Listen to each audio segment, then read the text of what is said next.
नमस्कार मित्रों, स्वागत है आपका मेरे इस YouTube चैनल मोहित यादव एजुकेशन में। अभी तक हम लोगों ने थर्मोडायनेमिक्स के जीरोथ लॉ से संबंधित सवालों को सॉल्व कर लिया है। यदि आपने अभी उन लेक्चर्स को नहीं देखा है, उन क्वेश्चन प्रैक्टिस को करना चाहते हैं तो आप हमारे चैनल पर जा कर के उन क्वेश्चन प्रैक्टिस को सॉल्व कर सकते हैं।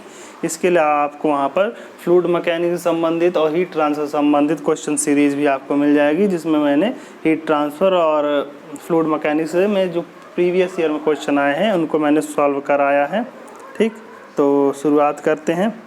ठीक, अगला क्वेश्चन, तो सबसे पहला क्वेश्चन आज मैं जो कराने जा रहा हूँ वो है थर्मोडायनेमिक्स का फर्स्ट लॉ से संबंधित क्वेश्चन, मतलब हीट एनर्जी वर्क से संबंधित जो क्वेश्चन है उसमें है। तो सबसे पहला क्वेश्चन देखिए आपकी स्क्रीन पर है।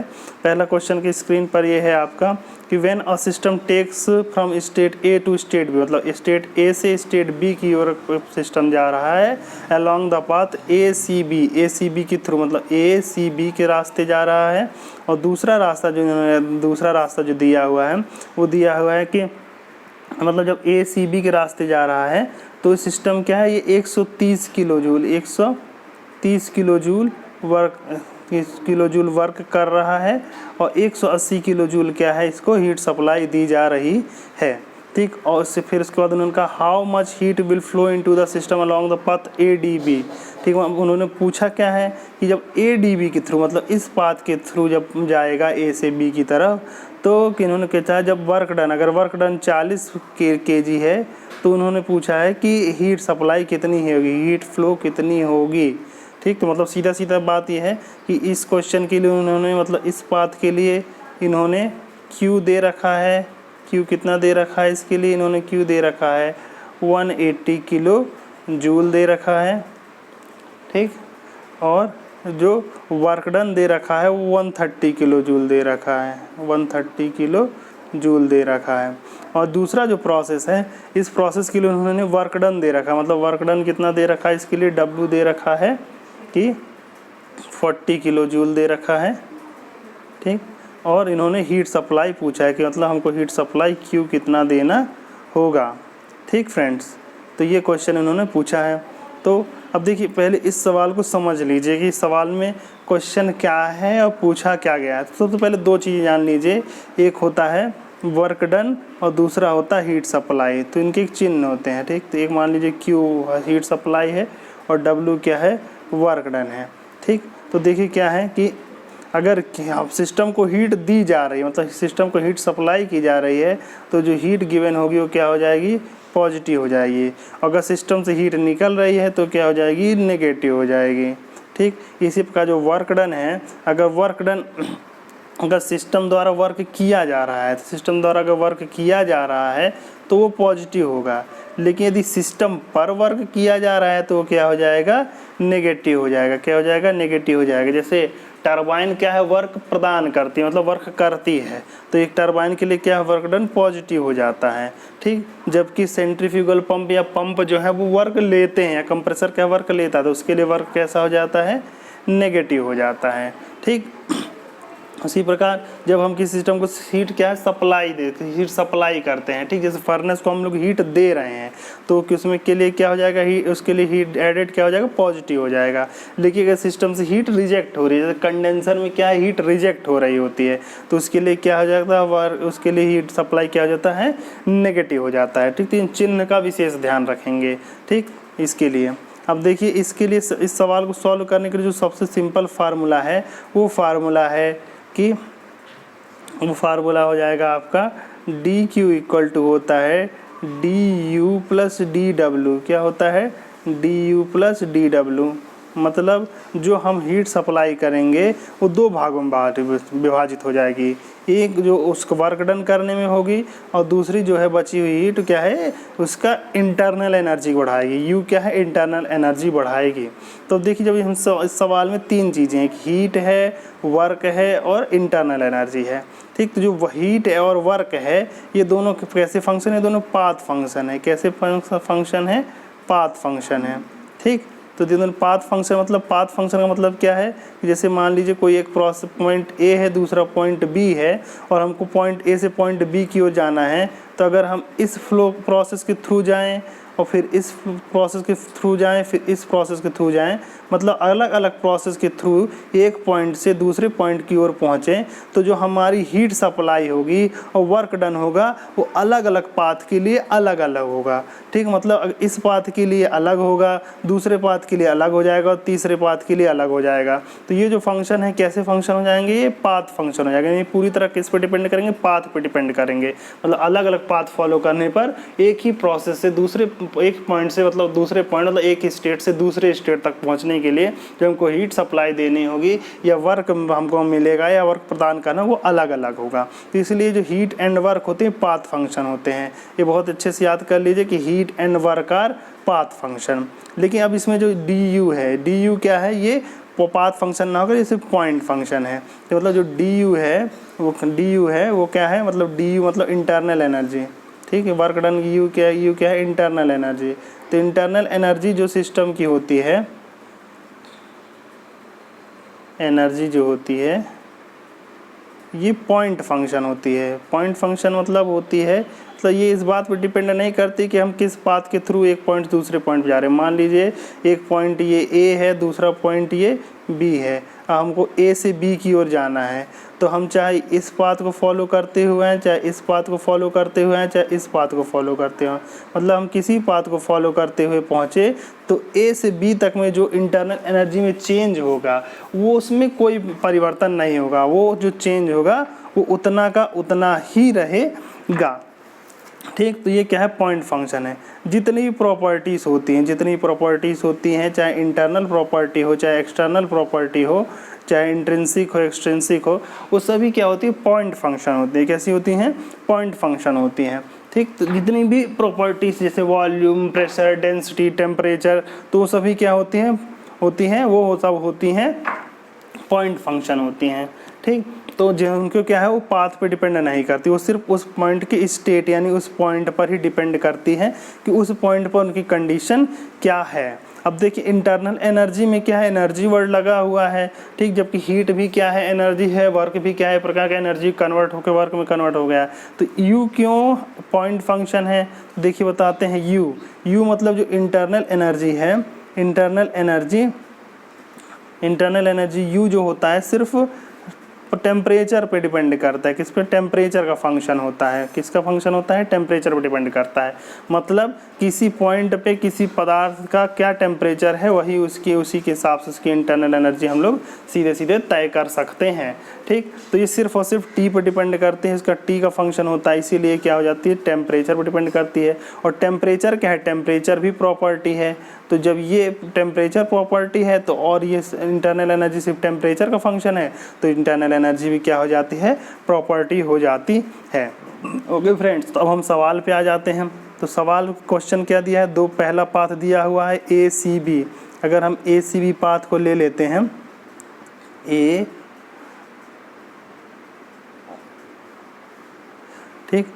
सी बी पाथ को ले लेते हैं, ए सी बी पाथ के लिए क्या है कि देखिए क्यू की वैल्यू हीट्स अप फ्लोज, तो मतलब ये फ्लोज इनटू द सिस्टम, मतलब क्यू की वैल्यू क्या है, पॉजिटिव है। मतलब डी क्यू की वैल्यू क्या है, डी क्यू की वैल्यू क्या है, पॉजिटिव है। डी क्यू की वैल्यू क्या है, प्लस में 180 है। ठीक, ओके, और क्या है, 130 किलो जूल ऑफ वर्क किया गया है। 130 किलो जूल ऑफ वर्क किया गया है। तो डी डब्ल्यू क्या है, वर्क डन, डी डब्ल्यू की वैल्यू क्या है, डी डब्ल्यू की वैल्यू उन्होंने कितना दिया है, 130 दिया है। ये भी किस में हो जाएगी, पॉजिटिव में ही हो जाएगी। 130 क्या हो जाएगा, पॉजिटिव हो जाएगा। तो हम इससे डी यू निकाल लेंगे। तो हम जानते हैं कि डी क्यू बराबर क्या होता है, डी क्यू बराबर होता है D U plus D W होता है ना। ठीक, तो डी क्यू की वैल्यू इन्होंने दी है 180, डी यू हमको निकाल लेना है इसमें से, प्लस डी डब्ल्यू की वैल्यू कितनी दी है, डी डब्ल्यू की वैल्यू 130 दी है।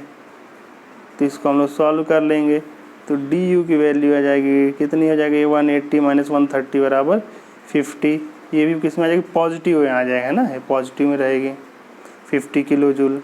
तो ये क्या हो जाएगा, डी यू, ये हो जाएगी DU मतलब A से B तक में जाने में, A प्रोसेस से B प्रोसेस तक जाने में जो इंटरनल एनर्जी में चेंज है वो क्या है 50 किलो जूल है। ठीक, तो अब देखिए आगे ले लेते हैं सवाल। ठीक, अब क्वेश्चन पूछा क्या है ADB के लिए, ADB के लिए पूछा है ना, तो ADB के लिए देखिए के ले लेते हैं ADB के लिए, ADB के लिए देखिए हम लोगों ने DU निकाल लिया है।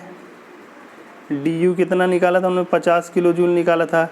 अब आप कहेंगे कि वो तो हमने ACB के लिए निकाला था, तो देखिए क्यों, क्योंकि AU क्या है इंटरनल एनर्जी क्या है पॉइंट फंक्शन है, तो सिर्फ A और B पे डिपेंड करके इस पाथ पे डिपेंड नहीं करेगी, ना इस पाथ पे डिपेंड करेगी। तो चाहे हम लोग इस पाथ से जाएं चाहे इस पाथ से जाएं, तो DU क्या है सेम रहेगा। तो DU बराबर कितना दे दिया है 50 किलो जूल दे दिया है। फिर उन्होंने पूछा है कि work done by 40 kilo joule, work done system कर रहा है, इसीलिए इसके लिए DW की वैल्यू क्या हो जाएगी, इसके लिए DW की वैल्यू हो जाएगी हम लोग के 40 किलो जूल हो जाएगी। कितनी हो जाएगी 40 किलो जूल। ठीक, तो अब देखिए तो हमको निकालना क्या है, हमको निकालना है DQ। उन्होंने क्या पूछा DQ पूछा है, तो हम जानते हैं DQ बराबर क्या होता है DU प्लस DW होता है ना, तो ये हो जाएगा, हम इसमें रख देंगे। तो DU की वैल्यू कितनी है 50 प्लस DU प्लस DW की वैल्यू कितना है 40, तो टोटल कितना हो जाएगा, टोटल हो जाएगा 90, प्लस में आ जाएगा 90, तो इसका आंसर क्या हो जाएगा प्लस 90, मतलब इसका आंसर हो जाएगा C। ठीक, तो देखिए जब भी किसी सवाल को सॉल्व करें तो उसका बेसिक पूरा समझिए, जब तक आप बेसिक नहीं जानेंगे तब तक क्या है उस सवाल को आप कितना भी सॉल्व कर रट लेंगे तो आपको समझ नहीं आएगा, अगला सवाल नहीं कर पाएंगे। ठीक, तो इसका आंसर हो जाएगा ऑप्शन C 90 किलो जूल। आगे बढ़ते हैं, नेक्स्ट क्वेश्चन ले लेते हैं। नेक्स्ट क्वेश्चन है दिया हुआ है a control mass undergoes a process from state 1 to state 2 as shown in the figure में जैसा दिखाया है। तो प्रोसेस क्या है 1 से लेकर 2 की ओर गया है। ठीक, और 1 से लेकर 2 तक गया जैसा कि इसमें प्रेशर में दिखाया गया है। ठीक, during this process the heat transfer to the system is 20 kilo joule. तो इसमें जो हीट ट्रांसफर वो कितना दिया हुआ है 20 किलो जूल दिया हुआ है। ठीक, 200 किलो जूल दिया हुआ है heat transfer to the system, मतलब DQ की वैल्यू क्या है पॉजिटिव में दी हुई है, DQ बराबर टू द सिस्टम मतलब 200 किलो जूल इसमें पॉजिटिव में है। Okay, if the control mass return adiabatically from state 2 to 1, फिर उन्होंने दूसरे समस्या दी है कि 2 से 1 तक एडियाबेटिकली जाता है, मतलब देखिए एक 1 से 2 तक जा रहा है, ये क्या है 1 से 2 तक जा रहा है, और फिर उन्होंने कहा 2 to 1 जब जा रहा है तो एडियाबेटिकली जा रहा है। हम जानते हैं जब एडियाबेटिकली जाता है तब जो उसमें क्या होता है हीट सप्लाई कितना होती है वो 0 होती है, मतलब DQ यहाँ पे क्या हो जाएगी 0 हो जाएगी। एडियाबेटिक प्रोसेस में हीट सप्लाई क्या होती है 0 होती है। ठीक ना, पूछा है another process then the work interaction during the return process, मतलब इसके लिए इन्होंने पूछा है कि DW इस प्रोसेस के लिए DW की वैल्यू कितनी है। ठीक, तो मतलब इन्होंने दो चीज़ दिया है। नंबर 1 एक जो कंट्रोल मास है ठीक वो 1 से 2 की ओर जा रहा है, तब उसको हम लोग DQ क्या है सप्लाई दिया है। ठीक, और उसमें क्या है हीट ट्रांसफर द कंट्रोल मास 1 से इतना के गया है। ठीक, सीधे। अब दूसरा इन्होंने दिया है कि जब रिटर्न हो रहा है तब एडियाबेटिकली रिटर्न हो रहा है तो DQ की वैल्यू क्या हो जाएगी 0 हो जाएगी, और DW की वैल्यू उन्होंने पूछी है। ठीक है, देखिए ये सवाल एकदम पिछले सवाल की तरह ही हो गया है। इसमें भी हम लोग क्या निकालना 1 से 2 के बीच पहले हम लोग को DU निकाल लेना है, जो इसके लिए होगा वही DU इसके लिए होगा। तो DU को निकालने के लिए हमको क्या चाहिए DQ दिया हुआ DW चाहिए ना, 3 चीज़ होती हैं, DQ तो दिया हुआ है, DW भी नहीं दिया हुआ है, DU दिया हुआ है, DU हमको निकालना है पहले इस सवाल में। तो देखो DW कैसे निकलेगा, DW कैसे निकलेगा, हम जानते हैं कि जब भी कोई सवाल दिया होता है तो किस प्रकार का सिस्टम है, एक control mass under goes a process from state shown in the figure during this process. ठीक, प्रोसेस दिया तो इसमें जब भी जो PV डायग्राम होता है, ठीक PV डायग्राम जो होता है उसमें जो एरिया अंडर PV डायग्राम मतलब ये जो एरिया होगा and area under PV diagram जो होता है वो किसको दर्शाता है वर्क डन को दर्शाता है। ठीक, किसको दर्शाता है, वर्क डन को दर्शाता है। तो सबसे पहले हम देखिए इस वर्क डन को निकाल लेते हैं। तो सबसे पहले हम इसे वर्क डन निकाल लेंगे, फिर से यहाँ सबको डी यू मिल जाएगा, इसी डी यू को हम लोग यहाँ रख देंगे। यहाँ का डी क्यू हमको पता है 0 ही है, तो डी यू हम लोग पता चल जाएगा, तो डी यू इधर रख के तो यहाँ पे हम लोग डी डब्ल्यू आसानी से निकाल सकते हैं। ठीक, अब देखिए आप सोच रहे होंगे कि इसमें एडियाबेटिक प्रोसेस में सीधे हम लोग एरिया निकाल के डी डब्ल्यू निकाल सकते हैं। तो यहाँ पे देखिए एडियाबेटिक प्रोसेस का पाथ नहीं दिया हुआ है, ठीक, और इसलिए उसका एरिया नहीं निकाला जाता। तो इसलिए एरिया कहाँ निकलेगा, एरिया 1 से 2 के लिए ही दिया हुआ है। ठीक, 1 से 2 का पाथ दिया, 2 से 1 का पाथ नहीं दिया हुआ, ध्यान दीजिए। 2 से 1 का हमको बस इमेजिन करना है कि एडियाबेटिकली जा रहा है। अब उसका पाथ कैसा होगा, इस डायरेक्शन में होगा, ऐसे होगा, किस प्रकार से जाएगा 1 से 2, वो अलग बात है। ठीक, तो हम लोग सबसे पहले ये वाला क्वेश्चन फर्स्ट पार्ट सॉल्व कर लेते हैं, मतलब इसका एरिया निकाल लेते हैं। तो इसका एरिया कैसे निकालेंगे, देखिए एरिया अंडर पीवी डायग्राम। तो सबसे पहले इस पार्ट का सबसे पहले हम लोग क्या करते हैं, इस पार्ट का एरिया निकाल लेते हैं रेक्टेंगल का, उसके बाद ऊपर के ट्रायंगल का, दोनों को जोड़ देंगे। तो सबसे पहले नीचे रेक्टेंगल का एरिया क्या हो जाएगा, नीचे रेक्टेंगल का एरिया हो जाएगा 100 इंटू कितना हो जाएगा 3 - 1, ये रेक्टेंगल का एरिया हो जाएगा। ठीक, प्लस इसी में हम लोग ट्रायंगल का एरिया जोड़ देंगे, तो हाफ, एक बटे आधार कितना आएगा 3 - 1 इंटू ऊंचाई कितना हो जाएगा, ऊंचाई हो जाएगा 100 - 300 कितना हो जाएगा ये 200। ठीक, इसको सॉल्व कर देंगे। तो देखिए प्रेशर किसमें दिया हुआ है, प्रेशर किलो न्यूटन पर मीटर स्क्वायर दिया है, छिप गया इसके नीचे, किलो न्यूटन पर मीटर स्क्वायर दिया है। ये वॉल्यूम किसने दिया है, मीटर क्यूब में दिया है। तो इसको जो हम लोग सॉल्व करेंगे तो ये किस में आ जाएगा, इसको सॉल्व करेंगे तो 400 में आएगा।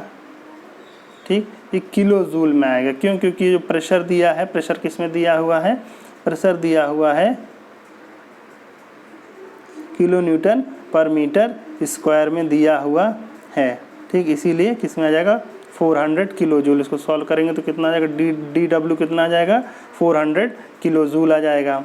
तो पहले वाले सवाल में हम लोग पहले पाथ जो है, यानी अगर हम 1 से 2 की ओर जब जा रहे हैं तो 1 से 2 की ओर जाने में क्या हो जाएगा, डी क्यू की वैल्यू क्या है, डी क्यू की वैल्यू उन्होंने दे रखी है, डी क्यू की वैल्यू कितनी है 200, पॉजिटिव में इन्होंने बताए थे। ठीक, डी डब्ल्यू इन्होंने क्या दिया हुआ है, डी डब्ल्यू हम लोगों ने अभी निकाल लिया है, 400 निकाल लिया किलो जूल में। ठीक, तो हमको डी यू निकालना है, तो डी यू क्या हो जाएगा, डी यू बराबर हो जाएगा D Q minus D W, क्योंकि फार्मूला क्या होता है, D Q equal to D U plus D W, तो इस तरह माइनस में हो गया। तो डी यू की वैल्यू क्या जाएगी, देखिए डी क्यू पॉजिटिव में दिया है, डी डब्ल्यू माइनस में दिया हुआ है। ठीक, तो क्या हो जाएगा, ये हो जाएगा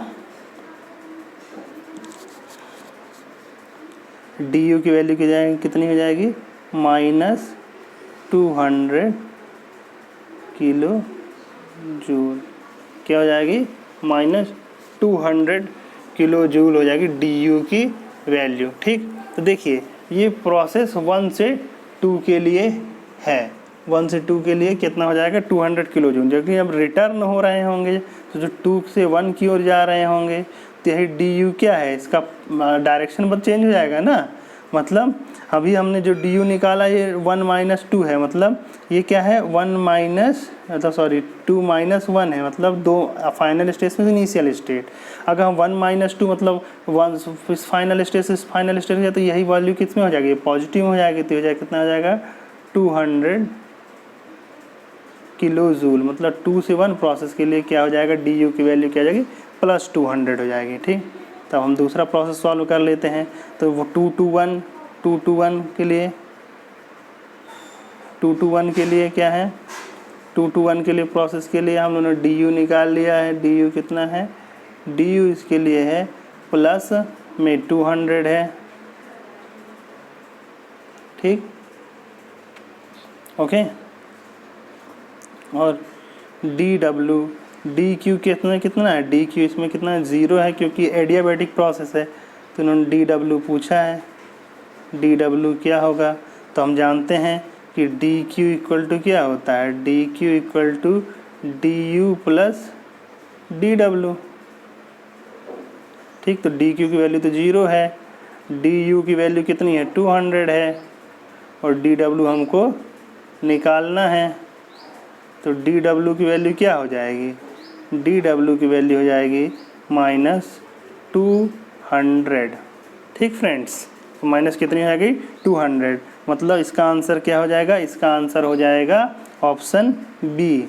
क्या हो जाएगा, ऑप्शन बी। अब देखिए जो आया -200, इसका क्या मतलब होता है, इससे पता चलता है कि सिस्टम पर वर्क किया गया। ठीक, मतलब अगर किसी सवाल में इसका आंसर कितना आया है, इसका आंसर आया है -200। ठीक, मतलब सिस्टम पर वर्क किया गया है। ठीक, तो सीधे सीधे ऐसा समझ लीजिए कि हाँ देखिए, जब प्रोसेस 1 से 3 की ओर बढ़ रहा है तो कैसा हो जाए, एक्सपेंशन हो रहा है। कैसा हो रहा है, एक्सपेंशन हो, क्योंकि वॉल्यूम बढ़ रहा है। तो जो एक्सटेंशन प्रोसेस होंगे वो कैसे होंगे, उसमें वर्क डन जो हमको मिलेगा वो पॉजिटिव मिलेगा। इसी प्रकार जब ये कंप्रेशन हो रहा होता है, ठीक, जब हम कंप्रेस कर रहे होते हैं तो हमको जो वर्क डन मिलेगा वो कैसा हो जाएगा, नेगेटिव मिल जाएगा। सीधी सीधी समझिए कि जब एक्सपेंड हो रहा तो हमको वर्क मिलता है, जब कंप्रेस हो रहा होता है वर्क तो हमको देना पड़ता है। इसका सीधा सीधा उदाहरण है कि टरबाइन में जो है स्टीम एक्सपेंड होती है, इसलिए टरबाइन में हमको वर्क डन प्राप्त होता है। जब कंप्रेसर में हमको एयर को कंप्रेस करना होता है, यानी कोई भी लिक्विड कंप्रेस करना होता है, या पंप में ही क्या है, लिक्विड को हमको कंप्रेस करना होता है, वहाँ वर्क डन क्या हो जाता है, नेगेटिव हो जाता है। ठीक फ्रेंड्स, अगला क्वेश्चन ले लेते हैं। अगला क्वेश्चन है, a tank containing air is stirred by a paddle wheel. ठीक, एक टैंक है कोई, उसको पैडल व्हील, मान लीजिए एक टैंक है, उसको पैडल व्हील के द्वारा हमको स्टिर किया गया, मतलब उसको हम लोग घुमा रहे हैं। मान लीजिए यहाँ पे कोई ये टैंक है, इसमें हमने यहाँ पे ऐसे पैडल व्हील लगा रखा है।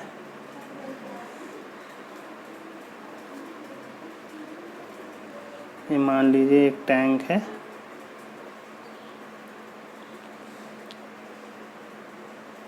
और इसमें हमने ऐसे पैडल व्हील लगाया है। ठीक, ओके फ्रेंड्स, तो पैडल व्हील इस उनको जो हमने paddle wheel the work input to the paddle wheel को जो हमने वर्क दिया है वो 9000 किलो जूल है, और the heat transfer to the surrounding, मतलब ये जो वर्क डन क्या है, पॉजिटिव होगा ना, क्योंकि हमने क्या इसको वर्क दिया है। Okay, and the heat transfer to the surrounding from the tank is 3000 kilo joule. देखो टैंक से सराउंडिंग में जा रही है तो ये हीट क्या हो जाएगी, ये नेगेटिव हो जाएगी। ठीक, तो ये वर्क डन क्या है, ये वर्क डन पॉजिटिव में हो जाएगा, ये हीट सप्लाइड क्या हो जाएगी, नेगेटिव में हो जाएगी। ठीक, an external work done by the system, इन्होंने पूछा क्या है कि सिस्टम के द्वारा एक्सटर्नल वर्क जो किया गया वर्क है वो कितना होगा। ठीक, अब देखिए इसमें क्या है, जो प्रोसेस है, जब किसी टैंक के अंदर पैडल को घुमाया जाता है, यानी इसके अंदर पहिए के या पैडल की सहायता या फैन की सहायता से उसके अंदर के जो वाटर उसको लगातार स्टर किया जाता है। ठीक, तो हम तो यहाँ से वर्क सप्लाई दे रहे होते हैं। ठीक, मतलब वर्क डन जो सप्लाई दे रहे हैं वो दे रहे हैं। ठीक, लेकिन सिस्टम के द्वारा सराउंडिंग पे कोई भी वर्क नहीं किया जाता। क्यों नहीं किया जाता है, क्योंकि कांस्टेंट वॉल्यूम प्रोसेस है। कैसा प्रोसेस है, कांस्टेंट वॉल्यूम, मतलब V इसके लिए क्या है, कांस्टेंट है। ठीक, तो जब कोई क्लोज्ड सिस्टम इस प्रकार हो जिसमें क्या है, उसका वॉल्यूम कांस्टेंट हो, जैसे ये टैंक है, टैंक का वॉल्यूम कांस्टेंट है, इसमें किसी प्रकार का एक्सपेंशन नहीं हो रहा, किसी प्रकार का कंप्रेशन नहीं हो रहा है, तो इसमें क्या है, वॉल्यूम क्या है, कांस्टेंट है। जब किसी क्लोज्ड सिस्टम का वॉल्यूम क्या होता है, कांस्टेंट होता है, तो उसके द्वारा किया गया वर्क क्या होता है, जीरो होता है। उसके द्वारा किया गया वर्क क्या होता है, जीरो होता है। इसीलिए इसका आंसर जीरो होगा। इसमें जो बाकी आपको डाटा दिए हैं सिर्फ आपको घुमाने के लिए दिए हुए हैं कि इससे इतनी हीट बाहर चली जाएगी, इससे इतनी हीट सप्लाई हो अंदर की हो जाएगी। अब देखिए, अगर मान लो आपने इसको देखो जो क्वेश्चन में W की वैल्यू दे रखी है, जो हमने हीट वर्क सप्लाई किया इसको, और जो यहाँ से हीट इसमें से निकल रही है वो भी दिया।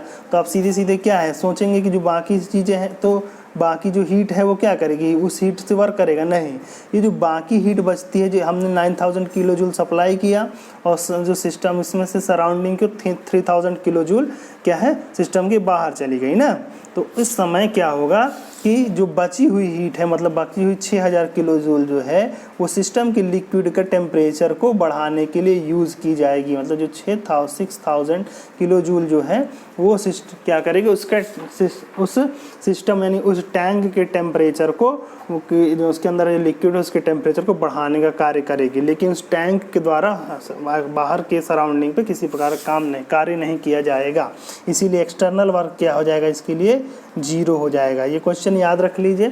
ठीक, क्या होता है, ये क्वेश्चन थोड़ा घुमाने वाला है। ठीक, तो आप इसको याद रख लेंगे कि जब भी किसी टैंक में कोई पहिए के द्वारा अंदर वर्क किया जा रहा हो, तो वर्क तो किया जा रहा है, पहिए के द्वारा किया जा रहा है, लेकिन टैंक द्वारा एक्सटर्नल मतलब उस सिस्टम द्वारा सराउंडिंग में कोई वर्क नहीं किया जा रहा है। ठीक, अगला क्वेश्चन ले लेते हैं। और जो शेष बची हुई हीट है वो क्या है, उसका टेम्परेचर रेस करने के काम आएगी। ठीक, अगला क्वेश्चन ले लेते हैं। अगला क्वेश्चन है कि the diagram shown in the figure represent the reversible compression of air on PV diagram. मतलब जिसमें जो क्वेश्चन दिया हुआ है, ठीक, कि डायग्राम जो है इसमें एक फिगर है, ये रिवर्सिबल कंप्रेशन है। मतलब ये कंप्रेशन दोनों डायरेक्शन में होता है। ए से बी देखिए कंप्रेशन हो रहा है, ए से बी का क्या है कंप्रेशन हो रहा है, रिवर्सिबल कंप्रेशन है, ये ध्यान। ठीक, reversible compression of air on A PV diagram दिखाया है। The work of compression needed A centrifugal compressor. इसके लिए जो कंप्रेसर है वो सेंट्रीफ्यूगल कंप्रेसर है। ठीक, उसके द्वारा किया गया कार्य कितना होगा। ठीक, तो देखिए हम ये तो जानते हैं कि पीवी डायग्राम का जो एरिया होता है वो क्या दर्शाता है, वर्क को दर्शाता है। ठीक, पीवी डायग्राम द्वारा किया गया एरिया क्या है, वर्क को दर्शाता है। ठीक, लेकिन इसमें देखिए दो चीज़ें ध्यान रखे हैं। ठीक, मान लीजिए ये हमारा ये है पीवी डायग्राम हमारे पास है। ठीक, कोई प्रोसेस इस प्रकार है, ये पीवी डायग्राम है इसका। तो देखिए इस पे दो एरिया प्राप्त हो सकते हैं। एक हम क्या करते हैं, इसको वी पे प्रोजेक्ट कर लें, तब हमको ये जो एरिया प्राप्त होगा। तो जब इस कंडीशन में जब एरिया प्राप्त होगा, मतलब कि अगर हम उस प्रोसेस को वी डायग्राम पर प्रोजेक्ट कर रहे हैं, तब जो हमको एरिया प्राप्त होता है वो क्या होता है, वो होता है पी, ठीक, पी डी वी। मतलब प्रेशर क्या है, कांस्टेंट है। ठीक, pressure sorry P D V. ठीक, मतलब इस प्रेशर के करस्पॉन्डिंग हमको जो वर्क डन प्राप्त होता है। ठीक, तो इसमें जो ये प्रोसेस होता है ये होते हैं नॉन फ्लो के लिए। किसके लिए, नॉन फ्लो प्रोसेस, मतलब जिसमें मटेरियल का फ्लो नहीं हो रहा है, मतलब क्लोज्ड सिस्टम टाइप के हैं।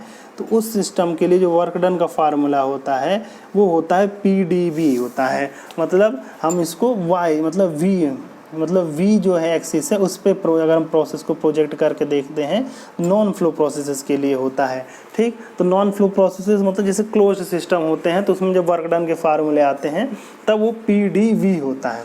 ठीक, और अगर इसी को हम P एक्सिस पे प्रोजेक्ट कर लें, मतलब ये जैसे प्रोसेस है, इसको अगर हम लोग P एक्सिस पे प्रोजेक्ट करते हैं, देखिए जैसे इस पे हमने प्रोजेक्ट कर लिया है, ठीक, पीवी डायग्राम पे, तब हमको जो एरिया प्राप्त होता है, मतलब ये जो तब इस अवस्था में जो हमको एरिया प्राप्त हो रहा है, ये एरिया है, ये फ्लो प्रोसेसेस के लिए होते हैं। किस प्रकार प्रोसेसेस के लिए होता है, फ्लो प्रोसेस, मतलब जिसमें मटेरियल का फ्लो हो रहा है। और इसकी जो वैल्यू होती है -VdP होती है। क्या होती है, -VdP होती है। ठीक, माइनस क्यों, क्योंकि इस प्रकार के प्रोसेस में नॉर्मली हम लोग को वर्क देना पड़ता है फ्लो प्रोसेस के लिए। ठीक, तब क्या हो जाता है, -VdP हो जाता है। ठीक, तो अब देखिए यहाँ पे इस क्वेश्चन में पहले ठीक दोनों चीज़ समझ गए। जब फ्लो प्रोसेस हो रहा है तो हम लोग किस पे ले लेंगे, उसका प्रोजेक्शन P एक्सिस पे लेंगे, और अगर नॉन फ्लो प्रोसेसेस है तो उसका प्रोजेक्शन किस पे ले लेते हैं, हम लोग X एक्सिस पे ले लेते हैं। ठीक, तो अब देखिए क्वेश्चन क्या है, इस क्वेश्चन में दिया हुआ कि सेंट्रीफ्यूगल कंप्रेसर, क्या दिया हुआ है, सेंट्रीफ्यूगल कंप्रेसर। तो सेंट्रीफ्यूगल कंप्रेसर क्या होता है, सेंट्रीफ्यूगल कंप्रेसर मतलब इस प्रकार का कंप्रेसर होता है जिसमें हम लोग क्या है, इसमें आई से मटेरियल का इनलेट होता है और वो कंप्रेस होकर के बाहर एग्जैक्ट हो जाता है ना। तो इसमें जो प्रोसेस क्या है, फ्लो टाइप का है। किस प्रकार का प्रोसेस है, फ्लो टाइप का प्रोसेस है। तो जब फ्लो टाइप का प्रोसेस हो जाता है तो कैसा हो जाएगा, इसमें कौन सा प्रोजेक्शन लेंगे, इसमें हम लोग पी डायग्राम यानी पी एक्सिस पे जो क्या है प्रोजेक्शन लेंगे। इस पे कौन से पे लेंगे, इस पे लेंगे पी एक्सिस पे। तो एरिया क्या हो जाएगा, ये वाला एरिया हो जाएगा। ठीक, तो ये वर्क डन का ये फार्मूला क्या हो जाएगा, ये वाला एरिया हो जाएगा, मतलब ए बी एफ जी। कौन सा आंसर हो जाएगा, तो हमारा आंसर क्या हो जाएगा, ए बी एफ जी। ठीक, ए बी एफ जी। ठीक, तो हम लोग का आंसर क्या हो जाएगा, option C, option C, A B F G. ठीक फ्रेंड्स, तो समझ में आया ये दोनों चीज़ें कि कब हम लोग पी एक्सिस पे प्रोजेक्शन लेकर के तो एरिया निकालेंगे और कब हम लोग वी एक्सिस पे प्रोजेक्शन लेके एरिया निकालेंगे। पी एक्सिस पे कब तब लेकर निकालेंगे जब प्रोसेस क्या हो, फ्लो प्रोसेस हो, जैसे सेंट्रीफ्यूगल पंप है, टरबाइन है, ठीक, कंडेंसर है, जिसमें क्या है मटेरियल का फ्लो हो रहा है। ठीक, मतलब और जब नॉन फ्लो प्रोसेसेस हैं तो उसमें हम लोग जैसे टैंक है, ठीक, तो उसमें क्या है कि प्रोसेस जब लेंगे तो उसको वर्क डन जो निकालेंगे उसको वी एक्सिस पे उसका प्रोजेक्शन लेकर के निकालेंगे। ठीक, तो ये प्रोसेस के फॉर्मूले में है। अगर यदि साइकिल होता, क्या होता है क्योंकि क्वेश्चन क्या होता, साइकिल होता, ठीक, तब भी ध्यान दे दीजिए। मान लीजिए एक कोई साइकिल, हमने कारनॉट साइकिल ही मान लीजिए टी एस डायग्राम पे ले रखा है, तो अगर देखो टी एस डायग्राम एक पी वी डायग्राम, दोनों से ये समझ लीजिए, बहुत ही इंपॉर्टेंट है। ठीक,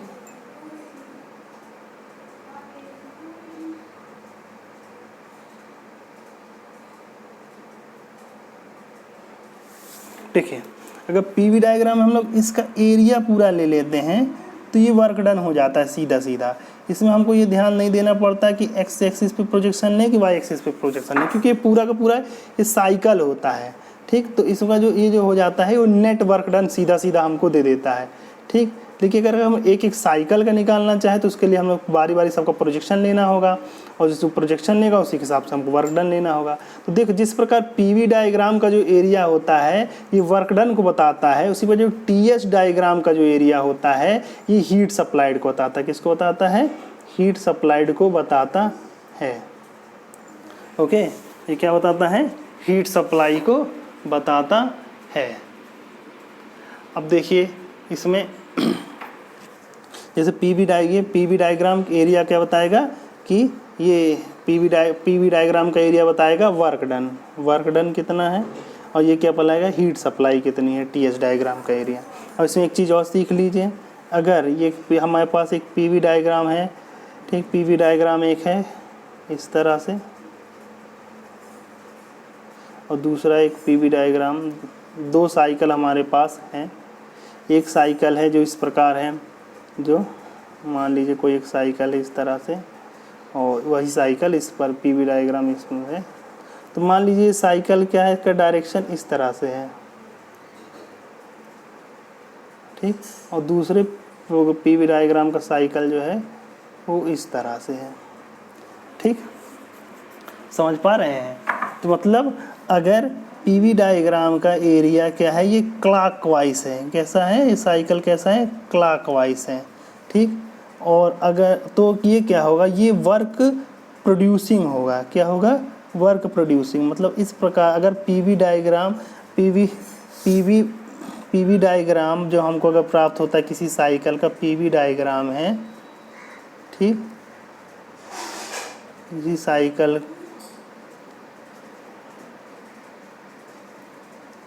किसी साइकिल का पीवी डायग्राम क्लॉकवाइज है, तो वो जो प्रोसेस होगा, वो जो साइकिल होगा वो इस प्रकार का साइकिल होगा जो वर्क प्रोड्यूस करेगा। मतलब इससे हमको वर्क जो मिलेगा वो पॉजिटिव वर्क मिलेगा। क्या मिलेगा, पॉजिटिव वर्क मिलेगा। इसीलिए जो रैंकाइन साइकिल होते हैं, मतलब जो जितने भी इंजन और क्या कहते हैं पावर प्लांट संबंधित साइकिल होंगे वो सारे क्लॉकवाइज होंगे। किस प्रकार से होंगे, क्लॉकवाइज होंगे। ठीक फ्रेंड्स, और ठीक। तो इससे हमको वर्क डन मिलेगा। जैसे हम क्या है, पावर प्लांट का जो साइकिल होगा वो हमेशा क्लॉकवाइज होगा, ठीक। ऑटो साइकिल होगा क्लॉकवाइज होगा, डीजल साइकिल होगा क्लॉकवाइज होगा। क्यों? क्योंकि ये सब वर्क प्रोड्यूसिंग साइकिल है। गैस टरबाइन का जो होगा वो क्या होगा, क्लॉकवाइज होगा। लेकिन अगर यही पीवी डायग्राम, किसी साइकिल का पीवी डायग्राम जो है, ठीक, ये क्या है, एंटी क्लॉकवाइज है। कैसा है? एंटी क्लॉकवाइज, ठीक। कैसा है? एंटी क्लॉकवाइज है। तो ये वर्क कंज्यूमिंग होगा। क्या होगा? Work consuming. मतलब इसमें जो वर्क मिलेगा वो कैसा मिलेगा हम लोग को? नेगेटिव मिलेगा। कैसा मिलेगा?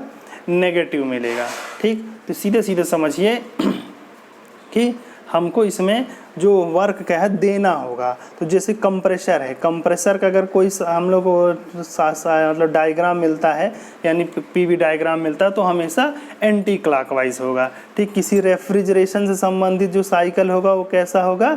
एंटी क्लॉकवाइज होगा, ठीक। तो ये दोनों चीज़ ध्यान रखनी है। अगर पीवी डायग्राम क्लॉकवाइज है तो वर्क प्रोड्यूसिंग, मतलब उससे जो नेट वर्क मिलेगा वो पॉजिटिव मिलेगा। हो सकता है उसमें किसी प्रोसेस में हमको वर्क देना पड़े और किसी प्रोसेस में वर्क मिल रहा हो, लेकिन जो नेट वर्क होगा, मतलब जो टोटल वर्क फाइनल निकलेगा वो पॉजिटिव ही निकलेगा। इसी प्रकार यदि किसी पीवी डायग्राम का जो एरिया है वो एंटी क्लॉकवाइज है, जैसे ये है एंटी क्लॉकवाइज है, घूमने में है, तो उसमें जो क्या होगा, वर्क हमको वर्क कंज्यूम होगा उसमें, मतलब उसमें हमको वर्क देना पड़ेगा। उसमें हमको वर्क मिलेगा नहीं, वर्क देना पड़ेगा। जैसे कंप्रेसर से संबंधित अगर कोई साइकिल है तो उसमें वर्क देना। रेफ्रिजरेशन साइकिल जो होते हैं ये सब वर्क कंज्यूमिंग या वर्क एब्जॉर्बिंग साइकिल होते हैं। तो उस चीज़ को इसमें ध्यान रखना है, ठीक। तो प्रोसेस के बारे में बता दिए हैं, आपको साइकिल के बारे में बता दिए हैं। अब अगला क्वेश्चन ले लेते हैं। अगला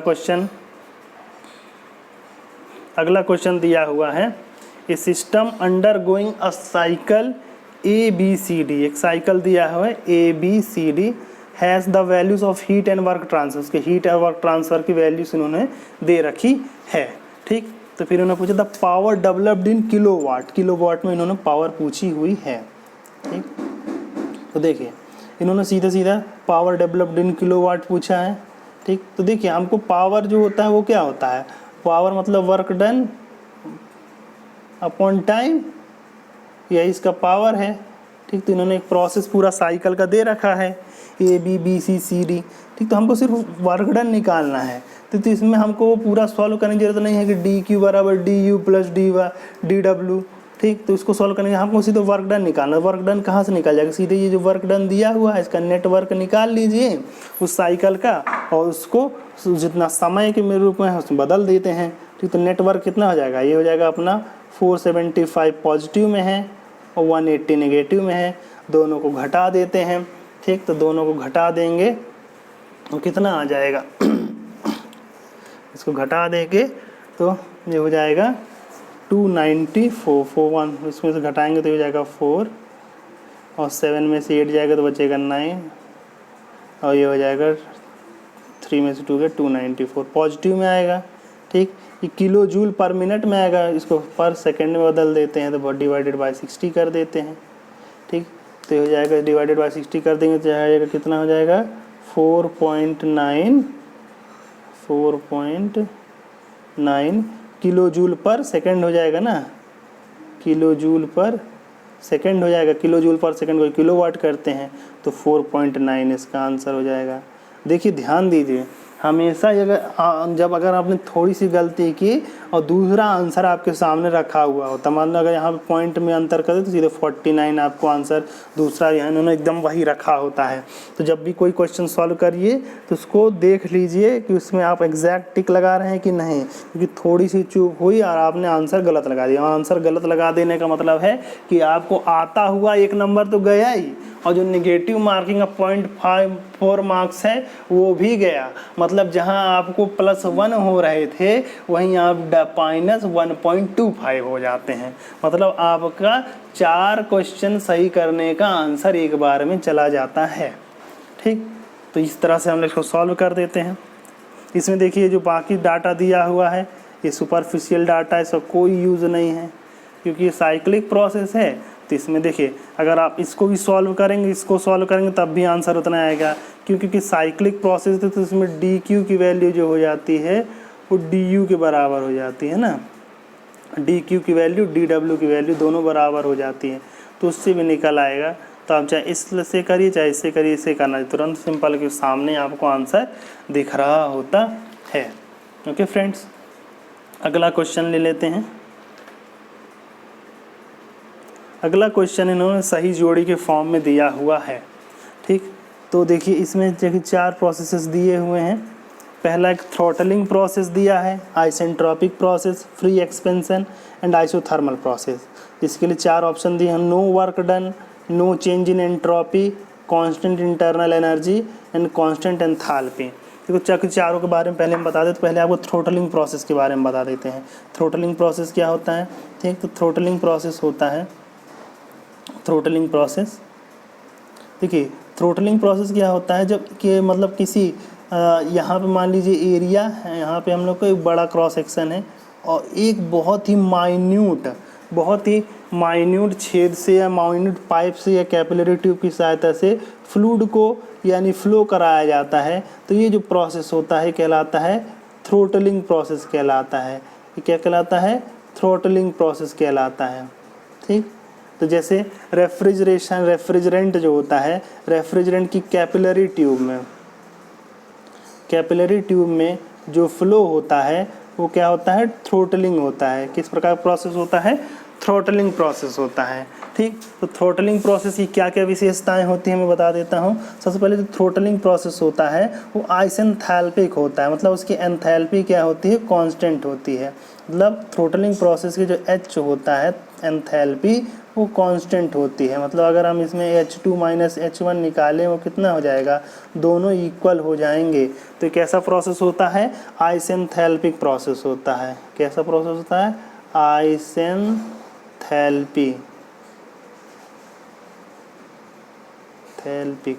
ठीक, कैसा प्रोसेस होता है? आइसेंथैल्पिक, मतलब इसकी एंथैल्पी क्या है? कांस्टेंट होती है। ठीक, अब क्यों? क्योंकि इसकी एंथैल्पी कांस्टेंट क्यों होती है? ठीक, क्योंकि इसमें प्रोसेस क्या है? एक माइन्यूट पाइप से हमने इसको बस फ्लो करा दिया। तो जब एंथैल्पी इसकी कांस्टेंट होती है तो इसमें क्या है? हमने किसी प्रकार का हीट सप्लाई नहीं की। क्या है? हमने इसमें किसी प्रकार की हीट सप्लाई नहीं की जाती है। ठीक, तो इसमें डी क्यू क्या होता है? 0 होता है। इसके द्वारा किसी प्रकार का वर्क डन नहीं किया जाता है, मतलब जो डी डब्ल्यू होता है वो भी क्या होता है? 0 होता है। तो आइसेंथैल्पिक प्रोसेस में ना कोई वर्क डन होता है, ना किसी प्रकार की हीट सप्लाई की जाती है। ठीक, ओके। और साथ में जो तीसरी चीज़ जानने वाली है आपको वो होती है कि जब देखिए डी क्यू बराबर 0 है और डी डब्ल्यू भी बराबर 0 हो जाएगा। ठीक, तो इसमें ठीक, तो इसमें दोनों बराबर हो जाते हैं। साथ में जो प्रोसेस होता है हाईली इर्रिवर्सिबल होता है। कैसा होता है? हाईली इर्रिवर्सिबल, मतलब ये एकदम प्रोसेस इर्रिवर्सिबल होता है, इसमें रिवर्सिबल होने के चांस है ही नहीं, तो ये हाईली इर्रिवर्सिबल होता है। ठीक, तो जब कोई प्रोसेस बहुत अधिक इर्रिवर्सिबल होता है तो उसका जो एंट्रोपी चेंज होता है वो कैसा होता है? ऑलवेज पॉजिटिव होता है। चेंज इन एंट्रोपी क्या हो जाएगा इसमें? प्रोसेस मतलब entropy change is always positive. ठीक, तो थ्रॉटलिंग प्रोसेस में क्या क्या याद रखना है? थ्रॉटलिंग प्रोसेस सबसे पहले याद रखना है हम लोग को कि कैसा प्रोसेस है? ये आइसेंथैल्पिक प्रोसेस है, मतलब इसमें एच क्या होता है? कांस्टेंट होता है। ठीक, साथ में इसमें जो वर्क डन है क्या है? वर्क डन जो है डी डब्ल्यू क्या है? वो 0 होता है, इसमें किसी प्रकार का हमको वर्क डन प्राप्त नहीं होता है। और तीसरा जो होता है ये होता है कि इसमें किसी प्रकार की हीट सप्लाई भी नहीं होती, तो डी क्यू बराबर भी 0 होता है।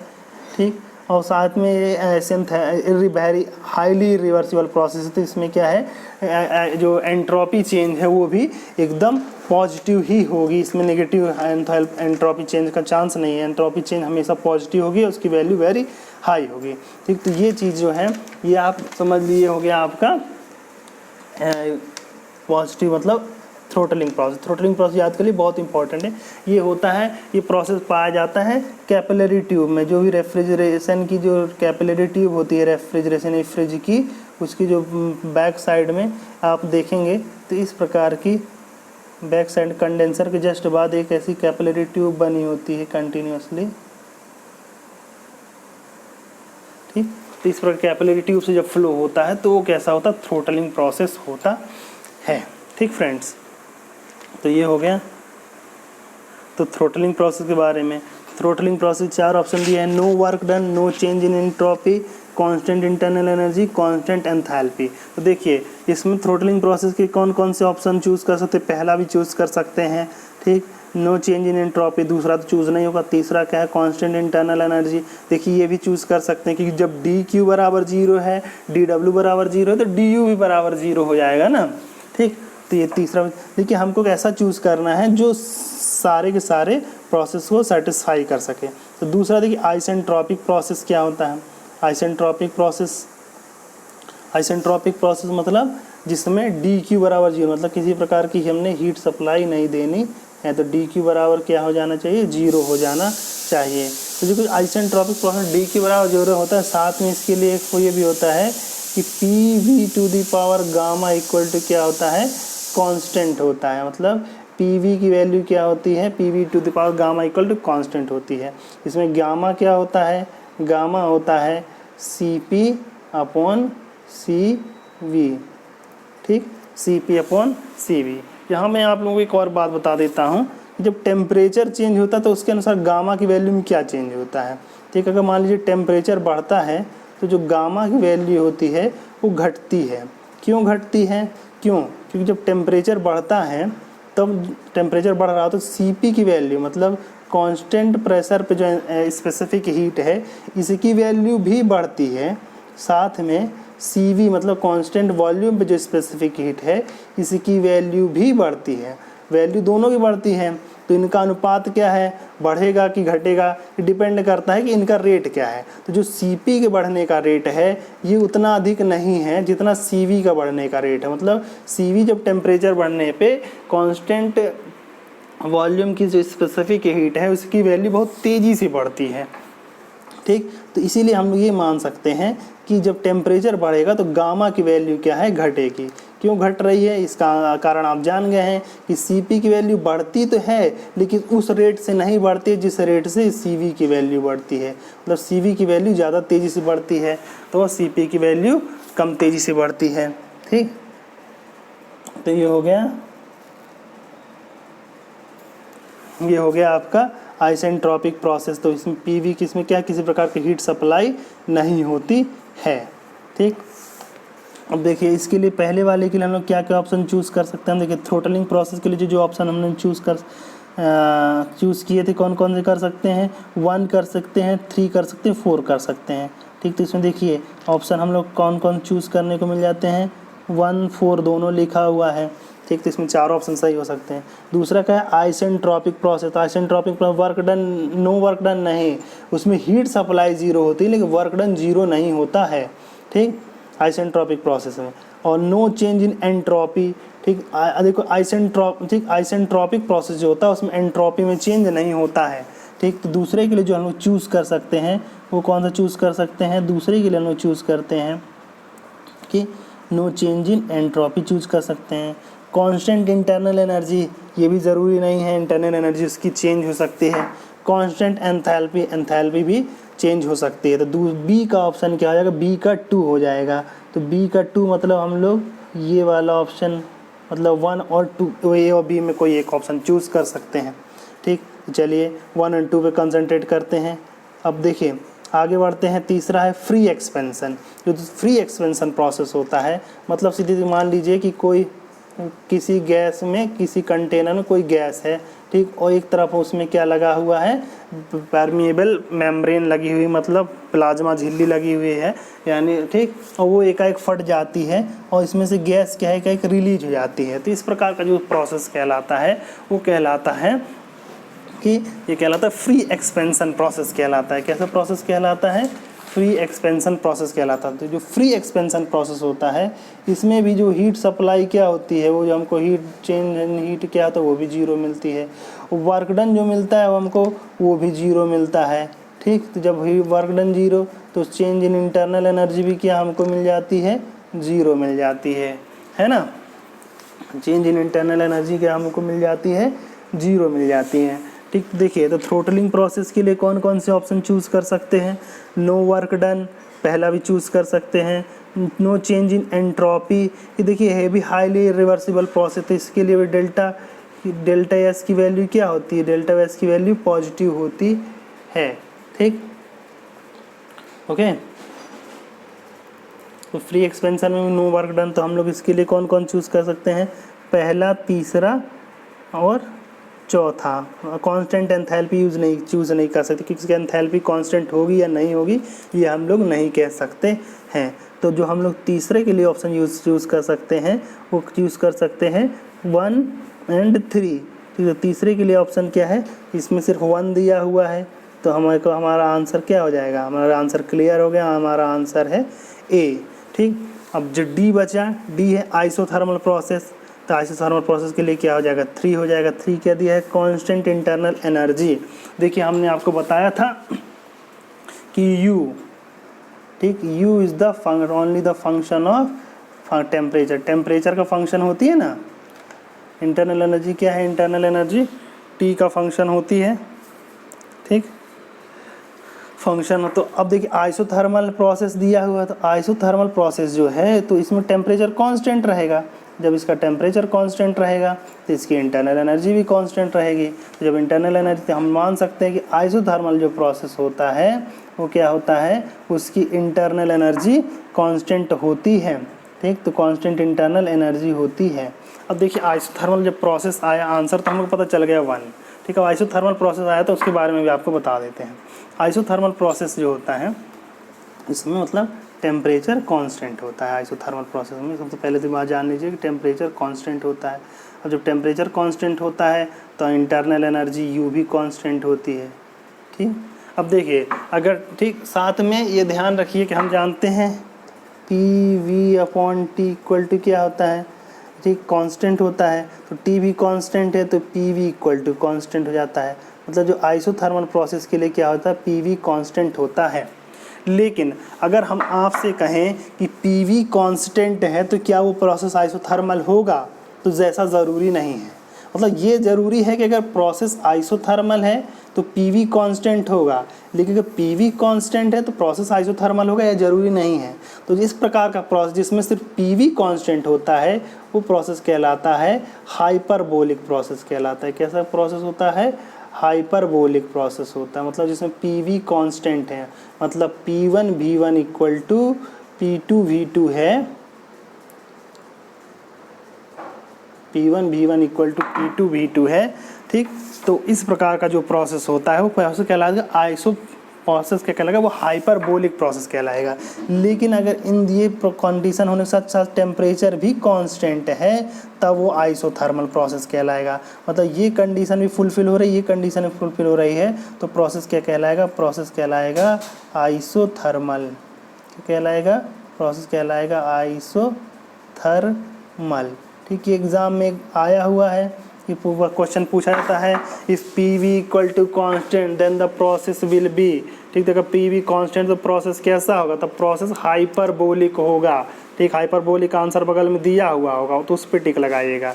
लेकिन अगर क्वेश्चन ये पूछे कि टेम्परेचर भी कांस्टेंट है, मतलब टेम्परेचर कांस्टेंट है, तो प्रोसेस क्या हो जाएगा, तब वो हो जाएगा, प्रोसेस हो जाएगा आपका आइसोथर्मल प्रोसेस हो जाएगा। ठीक, तो देखिए बात ध्यान रखिए, कि टेम्परेचर अगर कांस्टेंट है तो PV इक्वल टू कांस्टेंट होगा, लेकिन अगर PV इक्वल टू कांस्टेंट है तो टेम्परेचर कांस्टेंट हो, ये ज़रूरी नहीं है। तो ये ध्यान अंतर होता है आइसोथर्मल प्रोसेस और हाइपरबोलिक प्रोसेस में। ठीक, अब देखिए एक चीज़ और होता है आइसोथर्मल प्रोसेस में। आइसोथर्मल प्रोसेस में क्या होता है, फ्लो वर्क और नॉन फ्लो वर्क की वैल्यू 0 होती है। मतलब जो अगर T इक्वल टू कांस्टेंट है तो PdV, मतलब फ्लो वर्क, मतलब मैंने बताया PdV, बताया ना आपको, PdV और VdP इसकी वैल्यू सेम होती है। ठीक, ओके, तो ये सेम होती है। मतलब अगर हमको आइसोथर्मल प्रोसेस कोई दिया हुआ है, आइसोथर्मल वर्क दिया हुआ है, PV डायग्राम पे आइसोथर्मल प्रोसेस दिया हुआ है, तो अगर हम उसका वर्क डन निकालना चाहें तो आप तो चाहे या तो इसको V डायग्राम प्रोजेक्ट करके निकाल लें या तो चाहे तो पी डायग्राम पर भी प्रोजेक्ट करके निकाल सकते हैं। मतलब दोनों ही एरिया तक कंडीशन में इसका जो आंसर आता है सेम आता है। तो आइसोथर्मल प्रोसेस के लिए फ्लो वर्क और नॉन फ्लो वर्क दोनों के लिए सेम होता है। ठीक, तो इसीलिए हम लोग क्या करते हैं कि जब भी हमको कोई प्रोसेस करना होता है, जिसमें हमको प्रेशर भी चेंज करना है, वॉल्यूम भी चेंज करना है, तब हम क्या करते हैं आइसोथर्मल प्रोसेस बनाते हैं। कैसे बनाते हैं? आइसोथर्मल। ठीक, मतलब जब भी हम कहीं पे हमको वर्क डन देना है और वहाँ पे प्रेशर भी चेंज करना है, वॉल्यूम भी चेंज करना है, तो हम लोग आइसोथर्मल प्रोसेस को अपनाते हैं। इसीलिए जब भी कोई कंप्रेसर का डिज़ाइन किया जाता है तो कंप्रेसर को हमेशा इस प्रकार से डिज़ाइन किया जाता है कि उसमें जो वर्क प्रोड्यूस हो, मतलब उसमें जो प्रोसेस हो, उसमें जो वर्क डन दिया जाना हो, वो आइसोथर्मल वर्क डन दिया जाए। क्योंकि आइसोथर्मल वर्क डन जो होता है वो एडियाबैटिक वर्क डन से कम होता है। मतलब आइसोथर्मल वर्क डन क्या होता है? मिनिमम होता है। ठीक, अगर हमको प्रेशर भी चेंज करना है और वॉल्यूम भी चेंज करना है, तब उस कंडीशन में जो आइसोथर्मल वर्क डन होता है वो मिनिमम होता है। ओके फ्रेंड्स, अगला सवाल ले लेते हैं। अगला सवाल है, ये हो गया है।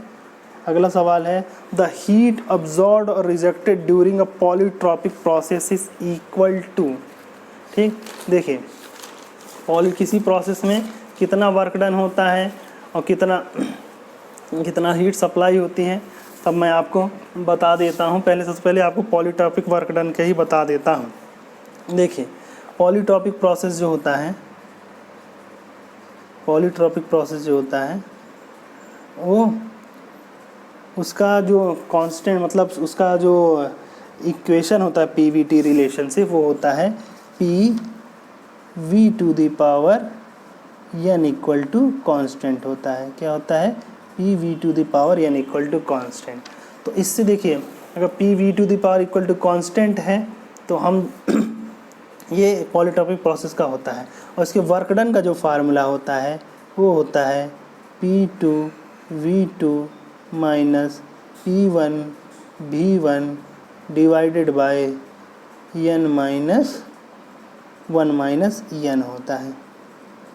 ठीक, okay, P2V2 minus P1V1 upon 1 minus n होता है। ठीक, देखिए अगर हम लोग यहाँ n की जगह गामा की वैल्यू रख देंगे तो यही प्रोसेस जो है आइसेंट्रोपिक प्रोसेस के लिए यही फार्मूला हो जाएगा। अब देखिए इसमें जो वर्क डन होता है वो P2V2 minus P1V1 upon 1 minus n होता है। अगर इसी चीज़ में हम लोग मल्टीप्लाई कर दें gamma minus n divided by gamma minus 1, अगर हम इसका मल्टीप्लाई कर दें तब जो हमको ये फार्मूला प्राप्त हो जाता है, ये पॉलीट्रॉपिक प्रोसेस के हीट सप्लाई का फार्मूला मिल जाता है। किसका फार्मूला मिल जाता है? हीट सप्लाइड का फार्मूला मिल जाता है। तो हम लोग ऐसा मान सकते हैं कि जो वर्क डन में ये फार्मूला था, ये फार्मूला किसका था? ये फार्मूला वर्क डन का था। उसमें gamma minus n upon gamma minus 1 का अगर हम लोग मल्टीप्लाई कर देते हैं तो क्या बन जाता है? ये हीट सप्लाई का फार्मूला बन जाता है। तो हम लोग जो आंसर हो जाएगा वो क्या हो जाएगा? Gamma minus n upon gamma minus 1 into work done.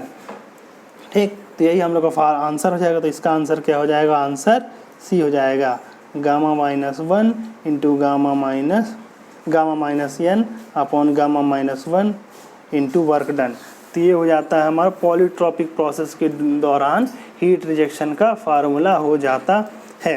ठीक, देखिए आप पांचों प्रोसेस के work done, heat supply, internal energy change, enthalpy change का फार्मूला बता रहा हूँ मैं, उसको नोट करते जाइए। ठीक, तो सबसे पहले देखिए हम लोग शुरू कर लेते हैं।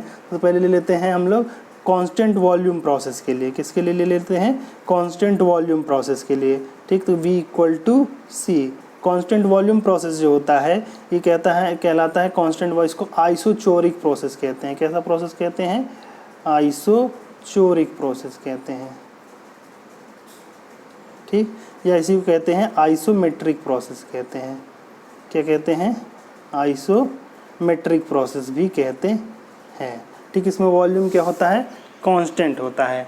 और अगर किसी क्लोज, ठीक है, हम जानते हैं वर्क डन क्या होता है? वर्क डन होता है, ठीक, P into DV closed system के लिए।